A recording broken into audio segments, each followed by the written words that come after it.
ကျွန်တော်မိမကကျွန်တော်မှာကင်ဆာဖြစ်နေတယ်လို့ထင်ခဲ့တာပါခွဲစိတ်ကူတာဖို့ငွေတန်းလောက်လိုမယ်လို့သူထင်ခဲ့တာပေါ့ဝင်ထုတ်ဝင်ဖို့တစ်ခုဖြစ်လာတယ်ကျွန်တော်ကိုရှင်းထုတ်ပြဖို့အတွက်သူကကွာရှင်းပေးဖို့တောင်းဆိုရမှာနည်းနည်းလေးမှမတွတ်ဆုတ်ခဲ့ပါဘူးဒါပေမဲ့သူစိတ်ကူးတောင်မရင်ဘူးခဲ့တဲ့အရာတစ်ခုရှိနေပါတယ်ကွာရှင်းစာချုပ်ပုံမှာလက်မှတ်ထိုးပြီးတာနဲ့ချက်ချင်းပဲကျွန်တော်ကသူ့လက်ထဲကိုစစ်စစ်ချက်အဖြေလွှာတစ်ခုထည့်ပေးလိုက်တယ်တကယ်တမ်းကျတော့ကင်ဆာယောဂဖြစ်နေတာကကျွန်တော်မဟုတ်ပဲသူဖြစ်နေတာပါတရက်အလိုလောက်ကမှသူ့မှာအစာအိမ်ကင်ဆာနောက်ဆုံးအဆင့်ဖြစ်နေတယ်ဆိုတာကိုကျွန်တော်သိခဲ့ရတာပါခွဲစိတ်ကူတာစည်းတစ်ခုလည်းအတွက်တင်ငွေတန်းလောက်ကုန်ကြမှာဖြစ်ပါတယ်အဲ့ဒီသတင်းကိုကြားချင်းမှာပဲကျွန်တော်တို့ရဲ့အိမ်ဟောင်းကြီးကိုရောင်းပစ်ဖို့ကျွန်တော်ချက်ချင်းဆုံးဖြတ်လိုက်တယ်သူ့ကိုကယ်တင်ဖို့အတွက်ပိုင်ဆိုင်သမျှအကုန်လုံးဆုံးရှုံးခံလိုက်ရရင်တော့ဖြစ်တယ်လို့တွေးထားပေမဲ့အမေကတော့ကျွန်တော်ကိုစိတ်အေးထားဖို့ပြောပါတယ်ကျွန်တော်မိမကိုအရင်ဆုံးစမ်းသပ်စစ်ဆေးကြည့်တင်တယ်လို့အမေကပြောလာတယ်အမေကကျွန်တော်ကိုကင်ဆာယောဂဖြစ်နေတဲ့အကြောင်းဟန်ဆောင်စေချင်နေတာပါအဲ့ဒါကတော့မိမဖြစ်သူကကျွန်တော်ဘေးနားမှာမမမရက်တီပေးမလားဆိုတာကိုသိချင်လို့ပါပဲတကယ်လို့သူသားဒီစမ်းသပ်မှုကိုအောင်မြင်ခဲ့မယ်ဆိုရင်အမေကအိမ်ကိုကျွန်တော်နာမည်နဲ့လွှဲပြောင်းပေးမယ်လို့ပြောပါတယ်ကျွန်တော်မှာတော့ကိုမိမပေါ်ယုံကြည်မှုတွေအပြည့်ရှိနေခဲ့တာပေါ့သူကကျွန်တော်ကိုဘယ်တော့မှစွန့်ပစ်သွားမှာမဟုတ်ဘူးလို့ကျွန်တော်ယုံကြည်ထားခဲ့တာပါဒါပေမဲ့ကျွန်တော်မှာအစာအိမ်ကင်ဆာနောက်ဆုံးအဆင့်ဖြစ်နေပြီလို့သူ့ကိုပြောလိုက်တဲ့အခါမှာတော့သူချက်ချင်းအံ့အားမြင်တက်သွားခဲ့တဲ့အစပိုင်းမှာတော့သူကပြောတင်ပြောထိုက်တဲ့စကားကောင်းတွေကိုပြောရှာပါတယ်သူကျွန်တော်နားမှာပဲနေပြီးတော့ကုသဆေးရဖို့ဝိုင်းရှာပေးမယ်လို့ကတိပေးခဲ့တယ်ဒါပေမဲ့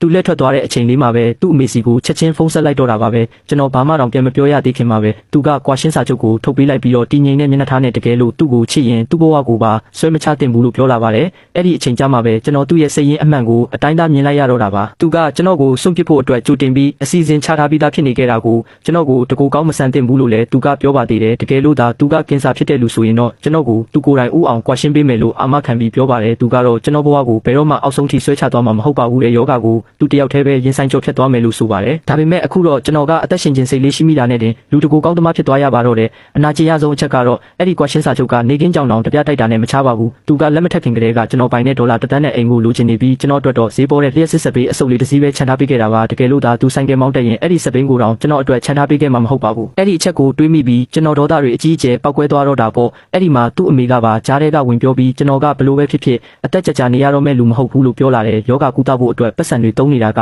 အလကားဖြုံတိရကြတယ်လေအဲ့ဒီပတ်စံတွေကိုသူ့သမီးဘဝကိုပျော်ပျော်ပါးပါးဖြတ်တန်းနိုင်ဖို့စုထားလိုက်တာကပိုကောင်းမယ်လို့ဆိုပါတယ်သူတို့သားအမိရဲ့အကြံစီကတော့ပွင့်ပွင့်ရှင်းရှင်းနဲ့အတန်ကြဲကြဲထွက်လာခဲ့ပါပြီကျွန်တော်လည်းအဲ့ဒီနေရာမှာတင်ချက်ချင်းပြက်ပြက်တတညင်းပစ်လိုက်တယ်အဲ့ဒီလိုညင်းလိုက်တော့သူဟန်ဆောင်ထားတဲ့မျက်နှာဖုံးတွေအားလုံးကိုခွာချပစ်လိုက်ပါတော့တယ်ကျွန်တော်ကိုတရားရုံးတင်မယ်လို့ပြောပြီးတာနဲ့ချက်ချင်းဆိုသလိုပဲသူရှိနေစီကိုဖုံးဆက်ခေါ်လိုက်တယ်အဲ့ဒီအချိန်မှာတော့ကျွန်တော်တကူလုံးထုံကျင်သွားသလိုခံစားလိုက်ရတယ်မနက်ပိုင်းကမှကျွန်တော်ယောဂအကြောင်းပြောပြတာဖြစ်ပြီးနေ့လယ်ပိုင်းလောက်ရောက်တော့သူ့မှာရှိနေကအစင်သစ်ဖြစ်နေခဲ့ပြီလေတကယ်တမ်းကျတော့သူကကျွန်တော်ကိုစွန့်ပစ်ဖို့အတွက်ကြိုတင်ကွက်ချစီစဉ်ထားပြီးသားဖြစ်နေခဲ့တာပါအဲ့ဒီအချိန်မှာပဲဆေးရုံကနေဖုန်းဝင်လာခဲ့တယ်ကျွန်တော်ဖုန်းမကင်နိုင်ခင်မှာပဲသူကကျွန်တော်ဖုန်းကိုအတင်းဝင်လူယူလိုက်ပါတယ်ဆရာဝန်ကကင်ဆာထူးကူဆရာဝန်ကြီးရောက်နေပြီဖြစ်ပြီးခွဲစိတ်ဖို့အတွက်နေရာလွတ်တနေရာပဲကျန်တော့တယ်လို့လှမ်းပြောပါတယ်လူနာကကျွန်တော်တို့ထင်နေတဲ့အတွက်သူကဆရာဝန်ကိုနည်းနည်းလေးမှတွေးမနေပဲပြန်ပြောလိုက်တယ်ခွဲစိတ်ကူတာမှုအစီအစဉ်ကိုဖျက်သိမ်းပေးပါတယ်ကျမတို့ဘက်ကပတ်စံတပြားတစ်ချက်မှအကုန်ခံနိုင်မှာမဟုတ်ဘူးလို့ပြောလိုက်ပါတယ်ဆရာဝန်ခမများကင်ဆာယောဂခံစားနေရတဲ့သူကသူကိုယ်တိုင်ဖြစ်နေတယ်ဆိုတာကိုရှင်းပြဖို့အခွင့်အရေးတောင်မရလိုက်ပါဘူးသူဖုန်းမချခင်လေးမှာပဲမနှက်ဖြန်ကြရင်ကွာရှင်းစာချုပ်သွားလုပ်ကြမယ်လို့ကျွန်တော်ကိုအတင်းတိုက်တွန်းပါသေးတယ်